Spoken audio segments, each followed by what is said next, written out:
എന്നൊന്നും ന്യായം ഉന്നയിച്ചുകൊണ്ട് വരേണ്ടതില്ല. ഞാൻ പറഞ്ഞു, മുസ്ലിമീങ്ങളിൽ ഇസ്ലാമിന്റെ പേരിൽ ജീവിക്കുന്നവരിൽ ഏറ്റവും വലിയ ഭൂരിപക്ഷം എന്നാണ് ഞാൻ പറഞ്ഞത്. സൃഷ്ടികളുടെ കൂട്ടത്തിൽ നന്ദി കെട്ടവരാണ് ഏറ്റവും കൂടുതൽ എന്ന വിഷയത്തിൽ ആർക്കും തർക്കമില്ല.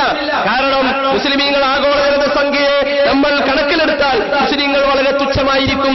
ഖലീൽ തന്നെയാണ് അള്ളാഹുവിന് വഴിപ്പെടുന്നത് എന്നത് ശരിയാണ്. ആ ഖലീലിലെ ഏറ്റവും ശരിയായ ഗ്രൂപ്പ് ഏതാണ് എന്നതിന് അള്ളാഹുവിന്റെ റസൂൽ പറഞ്ഞ മാനദണ്ഡമാണ് ഞാൻ പറയുന്നത്.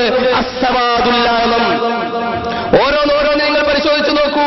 നമുക്കറിയാം, ജുമുഅക്ക് നമ്മൾ 2 ബാങ്ക് വിളിക്കുന്നു. കേരളത്തില് നബി സല്ലല്ലാഹു അലൈഹി വസല്ലമ തങ്ങളുടെ കാലം മുതലേ 2 ബാങ്കാണ് വിളിക്കുന്നത് ജുമുഅക്ക്.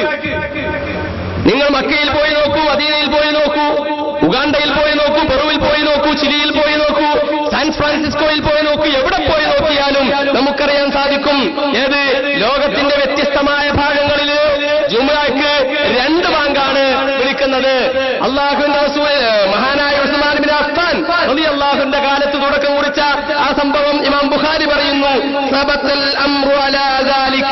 ആ കാര്യത്തിന്റെ മേൽ വിധി തീരുമാനമാക്കപ്പെട്ടു. അങ്ങനെ തന്നെ വിഷയം സ്ഥിരപ്പെട്ടു കഴിഞ്ഞു. പിന്നീട് ഇങ്ങോട്ട് മക്കത്തും മദീനത്തും എന്ന് മാത്രമല്ല ലോകത്തിന്റെ വിവിധ ഭാഗങ്ങളിൽ ജുമുഅക്ക് 2 ബാങ്ക് നമ്മൾ കേൾക്കുന്നു. സ്വഹാബത്തിന്റെ പാത ഏതാണ്? തർക്കമുണ്ടാകുമ്പോൾ ഏത് സ്വീകരിക്കണം? സ്വഹാബത്തിന്റെ പാത സ്വീകരിക്കണം. സ്വഹാബത്തിന്റെ പാത ഏതാണ്? നമുക്ക് മനസ്സിലാക്കാൻ സാധിക്കും. ജുമുഅയുടെ ഖുത്ബയുടെ വിഷയത്തിൽ അറബിയാണ് എന്നതുപോലെ തന്നെ ജുമുഅയുടെ ബാങ്കിന്റെ വിഷയത്തിൽ 2 ബാങ്കാണ് സ്വഹാബത്ത് നിർവഹിച്ചത്. ഇന്നേവരെയുള്ള മുസ്ലിമീങ്ങളുടെ ചര്യയും അതാകുന്നു. മറ്റൊരു വിഷയത്തിലേക്ക് വരിക. സ്ത്രീകളുടെ ജുമുഅ ജമാഅത്തിനെ നിങ്ങൾ പരിഗണിക്കുക. അല്ലാഹുവിന്റെ റസൂൽ സല്ലല്ലാഹു അലൈഹി വസല്ലമ തങ്ങൾ സ്ത്രീകൾ എവിടെയാണ് നിസ്കരിക്കേണ്ടത് എന്ന് വളരെ കൃത്യമായി ആർക്കും മനസ്സിലാക്കാവുന്ന വിഷയത്തിൽ രൂപത്തിൽ നമുക്ക് വ്യാഖ്യാനിച്ചു തന്നിട്ടുണ്ട്. അവിടുന്ന് പറഞ്ഞു, സ്ത്രീകൾക്ക് അവരുടെ വീടാകുന്ന ഉത്തമമെന്ന് അല്ലാഹുവിന്റെ റസൂൽ പറഞ്ഞു. മഹാനായ അബൂബക്കർ റളിയല്ലാഹു അൻഹു സ്വഹാബത്ത് എന്താ മനസ്സിലാക്കിയത്? സ്വഹാബത്ത് പോലെ തന്നെയാണ് മനസ്സിലാക്കിയത്. മഹാനായ അബൂബക്കർ റളിയല്ലാഹു അൻഹു നമുക്കറിയാം, ഒരിക്കൽ വീട്ടിലേക്ക് ചെന്നപ്പോ അവിടെ വൃത്തിയെ കാണാനില്ല. എവിടെയാണ് എന്റെ വൃത്തിയായെന്ന് ചോദിച്ചപ്പോ ചിലർ പറഞ്ഞു പള്ളിയിൽ പോയതാണ്.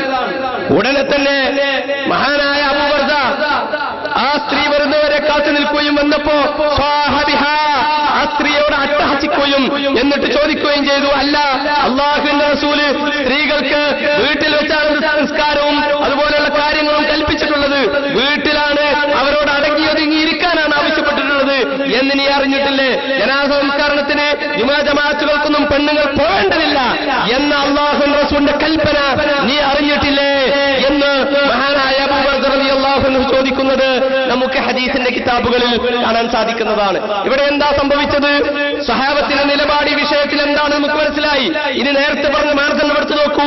കേരളത്തിൽ ഇസ്ലാം കൊണ്ടുവന്നത് സ്വഹാബത്താണെന്ന് ഞാൻ പറഞ്ഞു. അവരിവിടെ 10ഓളം പള്ളികൾ നിർമ്മിക്കപ്പെട്ടിട്ടുണ്ട്. ആ പള്ളികളിൽ ഏതെങ്കിലും ഒരു പള്ളിയിൽ സ്ത്രീകൾക്ക് വേണ്ടി പ്രത്യേകം നിസ്കരിക്കാൻ ഇടമുണ്ടോ? ഇല്ല. എന്തുകൊണ്ട്? അല്ലാഹുവിന്റെ റസൂൽ പഠിപ്പിച്ച ഇസ്ലാമിൽ സ്ത്രീകൾക്ക് നിസ്കരിക്കുവാൻ പ്രത്യേകമായ ഒരിടം പള്ളിയിൽ റസൂലുള്ളാഹിന്റെ ഇസ്ലാമിൽ അവർ മനസ്സിലാക്കിയിട്ടില്ല എന്നതാണ് കാരണം. അപ്പോ സ്വഹാബികളുടെ പാത ഏതാണ്? റസൂലുള്ളാഹിന്റെ പാത ഏതാണ്? മുസ്ലിമീങ്ങളുടെ മുഖ്യധാരയുടെ പാത ഏതാണ് എന്ന് നമുക്ക് മനസ്സിലാക്കാൻ സാധിച്ചു എന്ന് അവിടുത്തെ വിഖ്യാതമായ ഗ്രന്ഥത്തിൽ പറയുകയുണ്ടായി, വിശദീകരിക്കുകയുണ്ടായി. നോക്കൂ നിങ്ങൾ, ഇങ്ങനെ ഓരോ വിഷയങ്ങളും നമ്മൾ പഠനം നടത്തുക. തറാവീഹിന്റെ കാര്യം നിങ്ങൾ ആലോചിച്ചു നോക്കൂ. നബി സല്ലല്ലാഹു അലൈഹി വസല്ലമ തങ്ങളുടെ സ്വഹാബത്തുൽ കിറാം റളിയല്ലാഹു അൻഹും അവർ നമുക്ക് പഠിപ്പിച്ചു തന്ന പാത ഏതാണ്? ഇമാം ബൈഹഖി ഉദ്ധരിക്കുന്ന സ്വഹീഹായ ഹദീസിൽ കാനൂ യഖൂമൂന അലാ അഹദി ഉമർ ഇബ്നുൽ ഖത്താബ് റളിയല്ലാഹു അൻഹു ബി20 റക്അ ഫീ റമളാന ബി20 റക്അ. റമളാനിലെ സ്വഹാബത്തുൽ കിറാം കാനൂ യഖൂമൂന, അവരെല്ലാവരും കാനൂ യഖൂമൂന, അവർ നിർവഹിച്ചിരുന്നു റമളാനിൽ 20 റക്അത്ത് നിസ്കാരം എന്ന് വളരെ വ്യക്തമായ ഹദീസിൽ നമുക്ക് കാണാൻ സാധിക്കുന്നു. ഈ ഹദീസ് സ്വഹീഹാണെന്ന വിഷയത്തിൽ യാതൊരു സംശയമില്ല. സ്വഹീഹായ ഈ റിവായത്തിന്റെ അടിസ്ഥാനത്തിൽ നമുക്കറിയാം ലോക മുസ്ലിമീങ്ങള് തറാവീഹ് 20 റക്അത്താണ് നിസ്കരിക്കുക. ഇന്നും മക്കയിലും മദീനയിലും 20 റക്അത്താണ് നിസ്കരിക്കുന്നത്. അല്ലാഹുവിന്റെ റസൂലിന്റെ സ്വഹാബത്ത് അവര് കേരളത്തിൽ വന്നപ്പോ അവരും 20 റക്അത്താണ് നമുക്ക് പഠിപ്പിച്ചത്. 1921 മുജാഹിദ് പ്രസ്ഥാനം ഉണ്ടാകുന്നത് നമുക്കറിയാം. ഈ 1921 അവരുണ്ടായിട്ട് അവരുടെ തറാവീഹ് എത്ര റക്അത്തായിരുന്നു?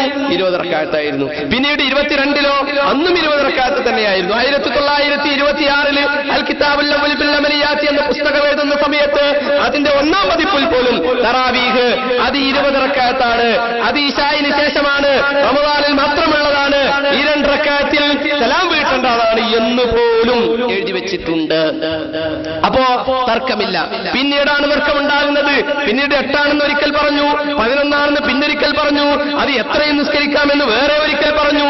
പിന്നെ അത് ഏത് നിസ്കാരം, തറാവീഹ് എന്നൊരു പ്രത്യേക നിസ്കാരം തന്നെ ഇല്ല എന്ന് അവസാനം പറഞ്ഞു. ഇങ്ങനെ പല വാദങ്ങളും ഈ വിഷയകമായി വന്നു. തെളിവിന്റെ അടിസ്ഥാനത്തിലാണോ ഇത് പറയുന്നത്? അല്ല. പണ്ഡിതന്മാർ മുഖ്യധാര ഈ വിഷയത്തിൽ അതാണോ പറഞ്ഞത്? അല്ല. എന്ന് മാത്രമല്ല, ഒരു പണ്ഡിതന്റെ പോലും എന്റെ പുസ്തകം എന്റെ കയ്യിലുള്ളത് അൽ ഇസ്ലാഹ് മാസിക എന്ന് പറയുന്ന മുജാഹിദുകളുടെ ഒരു മാസികയാണ്. ഇതില് ഇവരുടെ പ്രമുഖനായ ഒരു ഹദീസ് പണ്ഡിതൻ എന്ന് പറയുന്ന ഒരാൾ പറയുന്നത് എന്താണെന്ന് അറിയുമോ? തറാവീഹ് നിസ്കാരം 11-ലധികം നിസ്കരിക്കൽ അനാചാരമാണെന്ന് ഞാൻ എഴുതിയ പുസ്തകം പ്രസിദ്ധീകരിച്ചത് KNM വിഭാഗമാണ്, KNM പ്രസിദ്ധീകരണ വിഭാഗമാണ്. സലഫുകളിൽ ഒരു പണ്ഡിതരെങ്കിലും ഇപ്രകാരം പറഞ്ഞത് എനിക്ക് കാണാൻ സാധിച്ചിട്ടില്ല. അപ്പൊ പണ്ഡിതന്മാര് ഇത്രയും കാലം പണ്ഡിതന്മാര് തറാവീഹിനെ കുറിച്ച് ചർച്ച ചെയ്തിട്ട് അവരാരും തന്നെ 11 റക്അത്തിലേറെ തറാവീഹ് നിസ്കരിക്കുന്നത് അനാചാരമാണെന്ന് പറഞ്ഞിട്ടില്ല. എന്നിട്ടും ഞാനത് പറഞ്ഞു. കാരണം എന്താ? അത് ഇസ്ലാമിന്റെ മുസ്ലിമീങ്ങളുടെ മുഖ്യധാരയിൽ നിന്ന് മാറി നിൽപ്പാണ് എന്നാണ് ഞാൻ പറഞ്ഞുകൊണ്ടുവരുന്നത്. ഓരോ വിഷയങ്ങളെയും നിങ്ങൾ ചർച്ചയ്ക്ക് വിധേയമാക്കുക. അതിൽ നിന്നൊക്കെ നിങ്ങൾക്ക് മനസ്സിലാകും മുസ്ലിമീങ്ങളുടെ മുഖ്യധാരയിൽ നിന്ന് മാറി നിന്നുകൊണ്ടാണ് ഇവർ ഓരോന്നും ചെയ്യുന്നത്. ഏറ്റവും വിവാദമായ വിഷയം ഇപ്പോ അള്ളാഹു അല്ലാത്തവരോട് സഹായം ചോദിക്കാൻ പാടുണ്ടോ ഇല്ലയോ എന്ന പ്രശ്നമാണല്ലോ. അവിഷയത്തിൽ ഇവർ പറയുന്നത് എന്താണ്? നമ്മൾ അള്ളാഹു അല്ലാത്തവരോട് പ്രാർത്ഥിക്കുകയാണ് എന്നാണ്. യഥാർത്ഥത്തിൽ നമ്മൾ മനസ്സിലാക്കേണ്ട ഒരു വിഷയമുണ്ട്. അതെന്താ? മുഅ്മിനീങ്ങളായ അഹ്ലുസുന്നത്ത് വൽ ജമാഅത്തിന്റെ ആളുകളായ നമ്മെ സംബന്ധിച്ചിടത്തോളം അള്ളാഹുവിനെ കുറിച്ചുള്ള നമ്മുടെ വിശ്വാസം എന്താണ്? ഇയ്യാക നഅ്ബുദു വ ഇയ്യാക നസ്തഈൻ. പടച്ചവനെ, നിന്നെ മാത്രം ഞങ്ങൾ ആരാധിക്കുന്നു, നിന്നോട് മാത്രം ഞങ്ങൾ സഹായം ചോദിക്കുന്നു. ഇതാണല്ലോ നമ്മൾ വിശ്വസിക്കുന്നത്.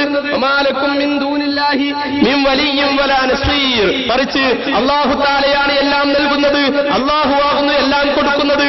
അല്ലാഹുവിനെ മാത്രമാണ് നമ്മൾ ആരാധിക്കുന്നത്, അല്ലാഹുവിനോട് മാത്രമാണ് നമ്മൾ പ്രാർത്ഥിക്കുന്നത്. അല്ലാഹുവാണ് മുഴുവനായി നമ്മുടെ എല്ലാ കാര്യങ്ങളും ചെയ്യുന്നത്. ഓരോ നിമിഷവും അല്ലാഹുവിലേക്ക് മനുഷ്യൻ അവൻ ആവശ്യമായിക്കൊണ്ട് ഫഖീറായിക്കൊണ്ട് നിൽക്കുകയാണ് എന്നാണ് മുസ്ലിമീങ്ങളായ നമ്മൾ വിശ്വസിക്കുന്നത്. അല്ലാഹു അല്ലാത്തവരോട് പ്രാർത്ഥിക്കുവാനോ അല്ലാഹു അല്ലാത്തവരെ ആരാധിക്കുവാനോ മുസ്ലിമായ ഒരാൾക്കൊരിക്കലും സാധിക്കുകയില്ല. വിശുദ്ധ ഖുർആൻ പറഞ്ഞതെന്താ? ലാ തദഉ മഅല്ലാഹി അഹദ. അല്ലാഹുവിനോടൊപ്പം നിങ്ങൾ ആരോടും പ്രാർത്ഥിക്കരുത്, ആരോടും ദുആ ചെയ്യരുത് എന്നാണ്. അതിൽ ആർക്കും തർക്കമില്ല. പക്ഷേ പ്രശ്നമുള്ളത് എവിടെയാണെന്നറിയുമോ? പ്രാർത്ഥന എന്നാൽ എന്താണ് എന്ന വിഷയത്തിലാണ് തർക്കം. അതാണ് തർക്കം. പ്രാർത്ഥന എന്നാൽ എന്താണ്? പണ്ഡിതന്മാരൊക്കെ പറഞ്ഞു, ഇസ്തിദ്ആഉൽ അബ്ദി റബ്ബഹു അൽ ഇനായ. റബ്ബിനോട് തന്റെ പ്രശ്നങ്ങൾ അവതരിപ്പിക്കുന്നതിനാണ് പ്രാർത്ഥന എന്ന് പറയുക. എന്താണ് ആ വ്യാഖ്യാനം എന്നറിയുമോ? ഇബാദത്തിന് ഇവർ പറഞ്ഞ വ്യാഖ്യാനം, ഇബാദത്തിന് നിർവചനമായി നാം പറയാറുള്ളത് അതേ അൽ ഇസ്ലാഹ് മാസികയാണ് ഞാൻ വായിക്കുന്നത്. ഇബാദത്തിന് നിർവചനമായി നാം പറയാറുള്ളത് ഇന്ന് പിളർപ്പന്മാർക്ക് അസ്വീകാര്യനായ ഇമാം റഷീദുൽ തന്റെ തഫ്സീറിൽ പറഞ്ഞ അഭിപ്രായമാണ്. എന്താ ഇമാം റഷീദുൽ എന്ന് പറയുന്ന റഷീദുൽ തന്റെ അഭിപ്രായമായി പറഞ്ഞിട്ടുള്ളത്? അഭൗതികമായ നിലക്ക്, മറഞ്ഞ നിലക്ക് ഉപകാരമോ ഉപദ്രവമോ ഉണ്ടാകുമെന്ന് പ്രതീക്ഷിച്ചുകൊണ്ട്, ആശങ്കപ്പെട്ടുകൊണ്ട് നമ്മൾ ഒരാളെ ഭയപ്പെടുകയോ ഒരാളോട് എന്തെങ്കിലും ചോദിക്കുകയോ പ്രതീക്ഷിക്കുകയോ താഴ്മ കാണിക്കുകയോ അപേക്ഷിക്കുകയോ ചെയ്താൽ അതാണ് പ്രാർത്ഥന, ഇബാദത്ത് എന്നാണ് റഷീദുൽ പറഞ്ഞത്. ഞാനൊരു ഉദാഹരണം പറയാം.